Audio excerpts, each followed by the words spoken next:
നമസ്കാരം. ഏതൻ ഫ്ലിക്കിന്റെ ഏറ്റവും പുതിയ വീഡിയോയിലേക്ക് മാന്യ പ്രേക്ഷകർക്ക് സ്വാഗതം. ഇന്ന് നമ്മൾ പറയാൻ പോകുന്ന അടുത്ത മാസം അതായത് നവംബറിൽ റിലീസ് ചെയ്യാൻ പോകുന്ന 4 പ്രധാന മലയാള സിനിമകളെ കുറിച്ചാണ്. ഈ 4 സിനിമകളിൽ 2 സിനിമ എന്ന് പറയുന്നത് മലയാളത്തിലും തെലുങ്കിലും റിലീസാവുന്ന 2 സിനിമകളാണ്. നമ്മൾ പ്രധാനമായും നോക്കാൻ പോകുന്നത് ഈ 4 സിനിമകൾ ഏത് ദിവസമാണ് റിലീസ് ചെയ്യുന്നത് എന്നുള്ളതും 4 സിനിമകളുടെയും സംവിധാനം, ആരൊക്കെയാണ് അഭിനയിക്കുന്നത്, മ്യൂസിക് ആരാണ് എന്ന് തുടങ്ങിയ കാര്യങ്ങളൊക്കെയാണ് നമ്മൾ പരിശോധിക്കാൻ പോകുന്നത്. ഒരിക്കൽ കൂടി മാന്യ പ്രേക്ഷകർക്ക് നമ്മുടെ വീഡിയോയിലേക്ക് സ്വാഗതം. പ്രിയപ്പെട്ടവരെ, ചെറിയൊരു അപേക്ഷയുള്ളത്, നമ്മുടെ ചാനൽ ഇതുവരെ സബ്സ്ക്രൈബ് ചെയ്തിട്ടില്ലെങ്കിൽ ഉടൻ തന്നെ സബ്സ്ക്രൈബ് ചെയ്ത് പിന്തുണ തരണമെന്ന് വളരെ വിനീതമായി അപേക്ഷിക്കുന്നു. എന്തായാലും നമുക്ക് വിശദമായ വീഡിയോയിലേക്ക് കടക്കാം. ആദ്യമായി നമ്മൾ പറയാൻ പോകുന്നത് രാഹുൽ സദാശിവൻ സംവിധാനം ചെയ്യുന്ന ഡീസ് ഇറെ എന്ന പ്രണവ് മോഹൻലാൽ ചിത്രത്തെക്കുറിച്ചാണ്. ഈ ചിത്രം ഓഗസ്റ്റ് 31-നാണ് റിലീസ്. നമ്മൾ പറയുന്നത് നവംബർ മാസത്തിലാണെങ്കിലും ഓഗസ്റ്റ് 31 റിലീസ് ആയതുകൊണ്ട് തന്നെ ഇത് നവംബറിലേക്ക് ചേർത്തിട്ടാണ് നമ്മൾ പറയുന്നത്. എന്തായാലും ഓഗസ്റ്റ് 31-നാണ് ഡീസ് ഇറെ എന്ന ചിത്രം റിലീസ് ചെയ്യുന്നത്. ക്രിസ്റ്റോ സേവിയർ ആണ് ഈ ചിത്രത്തിന്റെ മ്യൂസിക് നിർവഹിച്ചിരിക്കുന്നത്. അതുപോലെ തന്നെ രാഹുൽ സദാശിവൻ എന്ന് പറഞ്ഞാൽ നമുക്കറിയാം ബ്രഹ്മയുഗം എന്നൊരു അത്ഭുത സിനിമയുടെ സംവിധായകനാണ്. ആ സംവിധായകനിൽ ഈ മറ്റൊരു അത്ഭുതങ്ങളല്ലാതെ കുറഞ്ഞതൊന്നും നമ്മളാരും പ്രതീക്ഷിക്കുന്നുമില്ല. വ്യക്തിപരമായി ഞാൻ ഏറെ കാത്തിരിക്കുന്ന ഒരു ചിത്രം കൂടിയാണ് ഡീസ് ഇറെ എന്ന ചിത്രം. ഇതിന്റെ ട്രെയിലർ ഇറങ്ങിയ സമയത്ത് വലിയ രീതിയിലൊക്കെ ചർച്ചയായിരുന്നു. പ്രത്യേകിച്ചും പ്രണവ് മോഹൻലാലിന്റെ ഒരു ആക്ടിങ് സ്റ്റൈലിലൊക്കെ കുറച്ചും കൂടി ഒരു മെച്ചുവേർഡ് ആയിട്ടുണ്ടെന്ന് തോന്നുന്നുണ്ട്. എന്തായാലും വലിയ പ്രതീക്ഷകളാണ് ഈ ചിത്രത്തെ കുറിച്ച്. എന്തായാലും ചിത്രം നന്നാവുമെന്ന് തന്നെ നമുക്ക് ഇപ്പോഴത്തെ ഘട്ടത്തിൽ പ്രതീക്ഷിക്കാം. ഈ ചിത്രത്തിന്റെ റിലീസ് ഔദ്യോഗികമായി പ്രഖ്യാപിച്ചിരിക്കുന്നത് ഒക്ടോബർ 31-നാണ്. അടുത്തത് വൃഷഭ എന്ന ചിത്രമാണ്.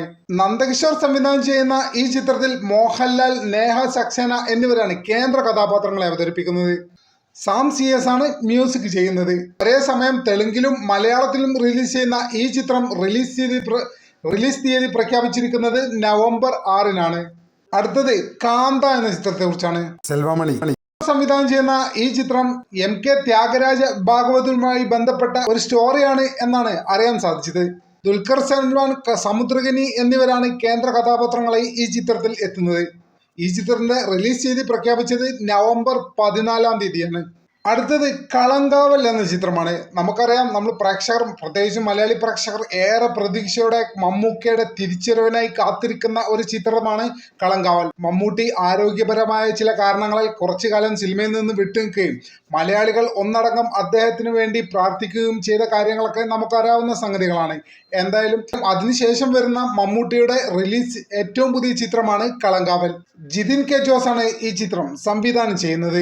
മമ്മൂട്ടി കമ്പനി നിർമ്മിക്കുന്ന ഈ ചിത്രത്തിൽ മമ്മൂട്ടി, വിനായകൻ, മീര ജാസ്മിൻ, രജിഷ വിജയൻ, അതുപോലെ തന്നെ മിനി സ്ക്രീനിലെ സൂപ്പർ താരമായ ഗായത്രി അരുൺ എന്നിവരും അഭിനയിക്കുന്നുണ്ട്. ഈ ചിത്രം നിർമ്മിക്കുന്നത് മമ്മൂട്ടി കമ്പനി തന്നെയാണ്. ഈ ചിത്രം വിതരണം ചെയ്യുന്നത് ദുൽഖർ സൽമാന്റെ വേഫെയർ ഫിലിംസ് ആണ്. എന്തായാലും നവംബർ 2-നാണ് ഈ ചിത്രത്തിന്റെ റിലീസ് തീയതി പ്രഖ്യാപിച്ചിരിക്കുന്നത്. ഔദ്യോഗികമായിട്ടുള്ള പ്രഖ്യാപനം തന്നെയാണ്. ഒരു പക്ഷേ മാറ്റം വന്നേക്കാമെന്ന് ഈ ചിത്രത്തിന്റെ കാര്യം മാത്രമല്ല, മേൽപ്പറഞ്ഞ 4 ചിത്രങ്ങളുടെയും റിലീസ് തീയതി പക്ഷേ അങ്ങോട്ടോ മാറ്റിവെക്കാനുള്ള സാധ്യതകളും നിലവിലെ സാഹചര്യത്തിൽ നമ്മൾ കാണുന്നുണ്ട്. ഒരു പക്ഷേ ഈ തീയതിയിൽ തന്നെ എത്താനും സാധ്യതയുണ്ട്. എന്തായാലും കളങ്കാവൽ എന്ന ചിത്രം വളരെയധികം പ്രതീക്ഷയോടെ നമ്മൾ കാത്തിരിക്കുന്ന ചിത്രമാണ്. വ്യക്തിപരമായിട്ട് നോക്കിയാൽ ഡീസ് ഇറെ, കളങ്കാവൽ, കാന്ത എന്നീ 3 ചിത്രങ്ങൾക്കാണ് ഞാൻ കാത്തിരിക്കുന്നത്. നവംബറിലെ ഈ റിലീസുകളെ കുറിച്ച് നിങ്ങളെ പ്രതീക്ഷകൾ എന്തൊക്കെയാണ്? ഏത് സിനിമയ്ക്ക് വേണ്ടിയാണ് നിങ്ങൾ കാത്തിരിക്കുന്നത്? ഇത്തരം കാര്യങ്ങൾ ദയവായിട്ട് കമന്റ് ചെയ്യുക. നമ്മുടെ ചാനൽ ഇതുവരെ സബ്സ്ക്രൈബ് ചെയ്യാത്ത സുഹൃത്തുക്കൾ ഇപ്പോൾ തന്നെ സബ്സ്ക്രൈബ് ചെയ്ത് പിന്തുണ തരണമെന്ന് വളരെ വിനീതമായി അപേക്ഷിക്കുന്നു.